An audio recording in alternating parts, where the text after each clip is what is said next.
4 দিনের সফরে মঙ্গলবার 27শে মে দিবাগত রাতে জাপান সফরে যাচ্ছেন অন্তর্বর্তী সরকারের প্রধান উপদেষ্টা ডক্টর মোহাম্মদ ইউনূস। সফরে দুই দেশ 60টি সমঝোতা স্মারক সই করবে। এছাড়া বাংলাদেশ জাপানের কাছে $1 বিলিয়ন বাজেট সহায়তা চাইবে। সোমবার 26শে মে প্রধান উপদেষ্টার সফর নিয়ে পররাষ্ট্র মন্ত্রণালয়ে আয়োজিত এক সংবাদ সম্মেলনে এসব তথ্য জানান ভারপ্রাপ্ত পররাষ্ট্র সচিব রুহুল আলম সিদ্দিকী। তিনি বলেন, আগামী 28 থেকে 31শে মে জাপানে সফর করবেন প্রধান উপদেষ্টা। তিনি 27শে মে দিবাগত রাতে টোকিওর উদ্দেশ্যে ঢাকা ত্যাগ করবেন। প্রধান উপদেষ্টা 29শে মে জাপানের টোকিওতে অনুষ্ঠেয় নিক্কেই ফোরামে অংশ নেবেন। 28শে মে দুপুরে জাপান পৌঁছাবেন ডক্টর ইউনূস।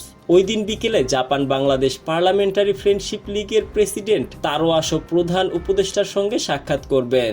ভারপ্রাপ্ত পররাষ্ট্র সচিব বলেন, 29শে মে প্রধান উপদেষ্টা বাংলাদেশ দূতাবাস টোকিও আয়োজিত একটি মানব সম্পদ উন্নয়নের সেমিনারে অংশ নেবেন এবং বিশেষ বক্তব্য দেবেন।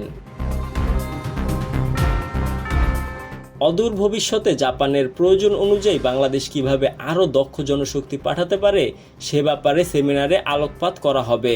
রুহুল আলম জানান, জাপান সফরকালে প্রধান উপদেষ্টার সঙ্গে জাইকার প্রেসিডেন্টের সাক্ষাৎ করবেন। সাক্ষাৎকালে বাংলাদেশের ভবিষ্যৎ অগ্রযাত্রায় জাইকার সহযোগিতা এবং বর্তমানে জাইকার অর্থায়নে চলমান বিভিন্ন প্রকল্পের অগ্রগতি নিয়ে আলোচনা হবে। পরদিন 30শে মে সকালে জাপানের প্রধানমন্ত্রীর কার্যালয়ে প্রধান উপদেষ্টা এবং জাপানের প্রধানমন্ত্রী শিগেরু ইশিবার এর নেতৃত্বে দুই দেশের প্রতিনিধি দলের মধ্যে একটি দ্বিপাক্ষিক বৈঠক অনুষ্ঠিত হবে।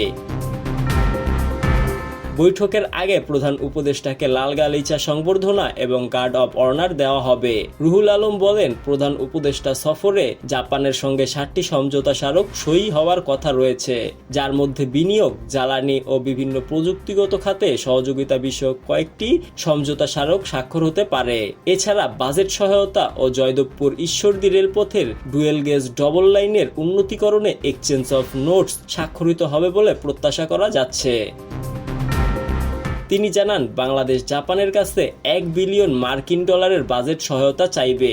এটা সহজ শর্তে ঋণ। তারা আমাদের একটা পরিমাণ দিতে রাজি হয়েছে। আমরা সফরের আগে এটি প্রকাশ করতে পারছি না।